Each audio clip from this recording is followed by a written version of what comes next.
तर नमस्कार मंडळी, आपल्या चॅनलवर सर्वांचं स्वागत आहे। तर आज 26 जानेवारी देसाईचा अड्डा। तर आपण तिथे जाणार, भव्य शर्ती सर्वजण बघणार, मोठ्या शर्ती होणार आहेत आज। तर आपण ते सर्व जाऊन शूट करून दाखवू तुम्हाला कशा कशा शर्ती होतात त्या। भेटू जाऊन डायरेक्ट देसाईच्या अड्ड्यात। देसाईच्या अड्ड्यात आलेला आहे हरण्या।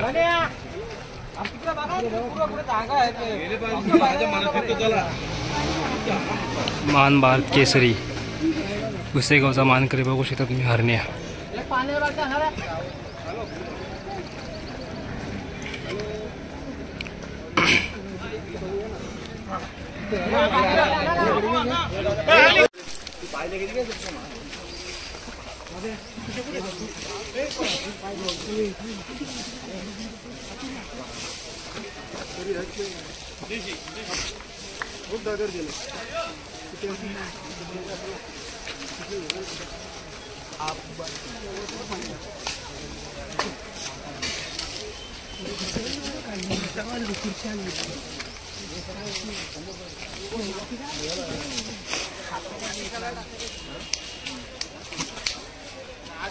मैदान आय थिंक 50 वर्ष होऊन गेली या मैदानासाठी आणि तसंच आयोजन देखील सुंदर आहे। तर काय सांगाल मैदानाबद्दल? हो 100%, कारण हा मी लहानपणापासून मैदान बघतो। आता तुम्हीच सांगितलं की 50, आता माझी तर 50 नाही, मी 43 वयाचा आहे। मी काही वर्षापासून त्या मैदानाला बघतो आणि त्या मैदानाची कुठेशी तरी एक क्रेज ठेवण्यासाठी, म्हणजे त्या मैदानाचा एक कुठेशी तरी आदर्श ठेवण्यासाठी मी आज या मैदानात जाणूनबुजून मी गाडी जमवलेली आहे। जाणूनबुजून म्हणजे मी मित्राला फोन केला सचिन घरातला की सचिन तुझा बकासूर चांगला पळतो, हरण्या चांगला पळतो, आपण कुठेतरी एक प्रेक्षकांना चांगल्यापैकी लढत दाखवूया तिथेशी आणि त्याच्यात आनंद प्रेक्षक घेतील, आपणही घेऊ। तर या हिशोबाने आम्ही ती गाडी जमवली। ही निवड आम्ही 26 जानेवारी देसाई या 5 पाड्यांची कुठेशी तरी त्या मैदानाची क्रेज ठेवण्यासाठी ही गाडी जमवली आणि म्हणून आज एवढी पब्लिक हरण्याची गाडी बघासाठी पण आले आणि आनंद घेण्यासाठी आले। आता पुसेगाव इंदकीचं मैदान झालं तेव्हा हरण्याचा आणि राजाचा पायरा कसा जुळवला? पायरा तिकडे आम्ही पेट नका इस्लामपूरला ज्या वेळेस तिथं गाडी पळाला होती, हरणे फायनलला होता आणि तोही फायनलला होता। तिथं आम्ही विचारात केला की दोघांची गाडी जर घातली तर चांगली पळेल आणि मायनीला ती गाडी पळवली, तिथे 1 नंबर दोघांनी केला, हरण्याने राजाने, आणि मग तीच गाडी आम्ही पुसेगावला आणून तिथं हिंदकेसरी मानाचा 1 नंबर केला। खूप जण हरण्यासोबत आणि तुमच्यासोबत फोटो काढले, काय वाटतं प्रेक्षकांच्या प्रेमावरील? 100% जे फोटो काढण्याची जी मला क्रेज जी आणली ती मला माझ्या नशिबाने मला हरण्याने आणून दिली। कारण हरण्या कुठेतरी आज चांगल्यापैकी ट्रॅकवर पळतो आणि त्याने कुठेतरी प्रेक्षकांच्या मनात जे अधिराज्य गाजवलं ते गाजवलं, तर त्याचा मालक कोण, म्हणजे त्याचा सांभाळ करणारा एवढा व्यक्ती कोण की त्यांनी चांगल्यापैकी फिटनेसला ठेवला, चांगल्यापैकी हरण्याला पळवला, त्या हिशोबाने माझे ते फोटो काढतात। आणि आज दादा मोठी अशी शर्यत बोलता येईल, कारण की समोर आहे बकासूर आणि आपला हरण्या असणार आहे, तर प्रत्येकाची नजर या शर्यतीवर असणार आहे। तर शर्यतीचा काय प्रतीक असणार? आणि 100%, कारण बकासूर हा पळतो हे पूर्ण सगळ्यांनाच माहिती आहे आणि हरण्याही पळतो हे सगळ्यांना माहिती आहे। जरी एवढा मोठा पळणारा बकासूर जरी असला तरी मी तुम्हाला बोललो ना की मी प्रेक्षकांसाठी शर्यत जमवलेली आहे। कारण हरण्या बकासूरच्या टक्कर द्यायची बोललं तर ती काही खाऊ नये, पण दोघांची दोन्ही बैल त्याच क्रेजची आहेत, दोन्ही ती तेवढेच हरण्याला पण या करून आहेत। फक्त राहिला 2 बैलांच्या विषयावरती, 2 बैल जी पण साथ देतील त्याची गाडी 100% विन होईल। आणि शर्यत विजयानंतर एकाची हार आणि एकाची जीत होणार आहे, तर प्रेक्षकांना काय तुम्ही संदेश द्याल, कशा प्रकारे आनंद व्यक्त केला पाहिजे? मी बोललो हार झाली तर ती पचवता पण आली पाहिजे ना, जीत झाली तर तो मनातच आनंद ठेवला पण पाहिजे, तर तुम्ही याच्या पुढे खेळू शकता आणि पुढच्या खेळाडू तुम्ही घडू शकता।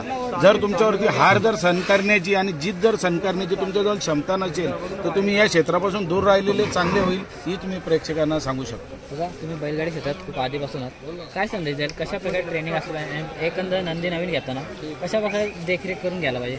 नंदी घ्या देखरेखीचा बघा, मी तुम्हाला बोललो ना की बैलाच्यात फक्त धमक पाहिजे पाळण्याची, बैलाच्या शरीराची नाही, बैलाच्या शरीराची। आता तुम्ही जर रचना बघायला गेला, बकासूर कोणत्या जातीचा आहे का, तो खिल्लार आहे का कोणत्या आहे, एक कॉकटेल बैल आहे तो बकासूर, तर त्याच्यात पळण्याची हिंमत आहे।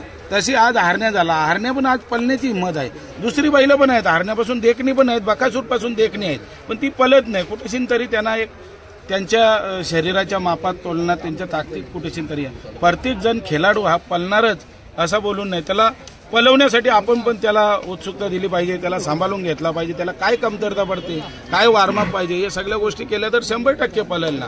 कारण तो शंकराचा महादेवाचा नंदी आहे, त्याला 4 पाय, तो 4 पाय घेऊन त्याच्या ताकदीनुसार पळेल. कुठेशी तरी काठ्या टोचून कुठेतरी शॉक देऊन हा खेळ पळवण्याचा होत नाही. आणि घाटावर आणि आपल्या बिंजोडमध्ये दोन्हीकडे आपला हरण्याने खूप नाव केलेलं आणि तुमची ओळख देखील होते की बघा दादांचा हरण्या बैलाला, तर त्याबद्दल कसं प्रेम व्यक्त कराल? तुम्हाला बोललो ना, मला एक सेलिब्रिटी आली, त्यांनी तयार केला, पण त्यांनी त्याच्या नावाने सेलिब्रिटी मला बनवलेला आहे. मी माझ्या नावाने सेलिब्रिटी झालेला नाही. कुठेशी तरी हरण्याचा ट्रॅकवरती पल दाखवून त्यांनी लोकांची मनं जिंकली आणि त्याचा मालक कोण म्हणून ती हेमंत फुलोरीची ओळख झालेली आहे. बैलगाडी क्षेत्र सोडून बाकी व्यवसाय काय असतात? माझा व्यवसाय आहे व्यवस्थित, माझ्या पोटा पाण्यापुरती सर्व आहे, माझ्या घरचा परिवार व्यवस्थित सुखी आहे, आम्ही सर्व जॉईंट फॅमिलीचे आहेत, त्याच्यामुळं सर्व काही गोष्टी एकदम सुटेबल आहेत आणि त्या गोष्टी करून तर मी या क्षेत्रात आहे. नाहीतर मग नुसतं शर्यती हा क्षेत्र करण्यात कुठं मजा नाही. आणि आपली नवीन खरेदी ती कधी आम्हाला मैदानात बघायला नवीन खरेदी मैदानात झाली ना, 1-2 गुलाला घेतली, 1-2 गुलाला पडली. मी तुम्हाला सांगितलं ना मागच्या वेळेला मी गुलाला आधी घेतले, पण आता असं आहे की हरण्यावरती मला जास्त करून लक्ष द्यावं लागतंय. मग त्याच्यामुळे त्याला कुठेशी तरी कमतरता कोणत्या गोष्टीची नको म्हणून मी त्याला नाशिकला ठेवलेलं आहे मित्राजवळच. कधी वाटेल त्या दिवसाला त्याला घेऊन येईल. आणि या आजच्या मैदानाबद्दल काय सांगाल मग? आजचा मैदान काय, मी तुम्हाला बोललो ना, मी माझ्या जन्माच्या आधीपासूनचा मैदान आहे आणि त्यांची पंचक्रोशीची कमिटी आहे ती पण चांगली छानपैकी आहे, त्याच्यामुळे काही विषय नाही.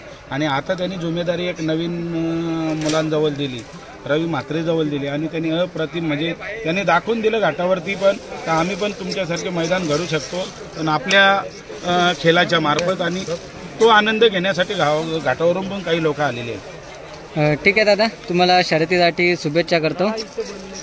थँक्यू.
हरणे बघूया आता तिथे जिंकून आलेलं आहे.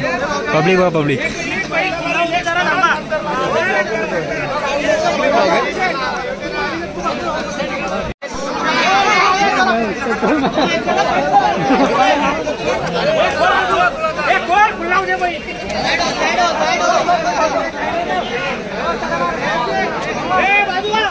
हरणेची फॅन फॉलोइंग.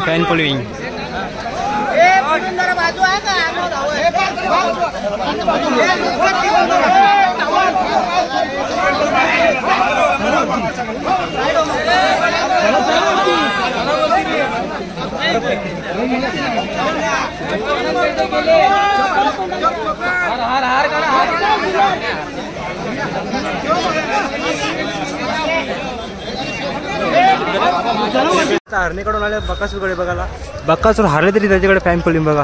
पूर्ण अर्धी बिल्डिंग भरलेली आहे, खालच्या लेवल पूर्ण भरलेलं आहे. एवढी फॅन फॉलोइंग आहे बकासूरची. बघू शकतो पारपर्यंत बकासूरची फॅन फॉलोइंग आहे.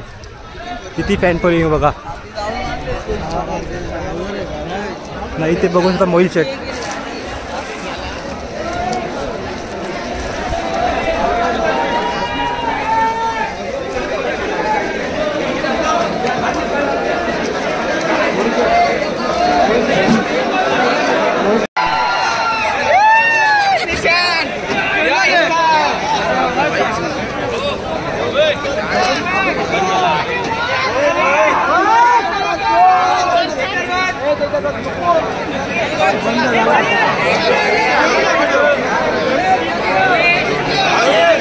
बकासूरला बघा पब्लिक बघा.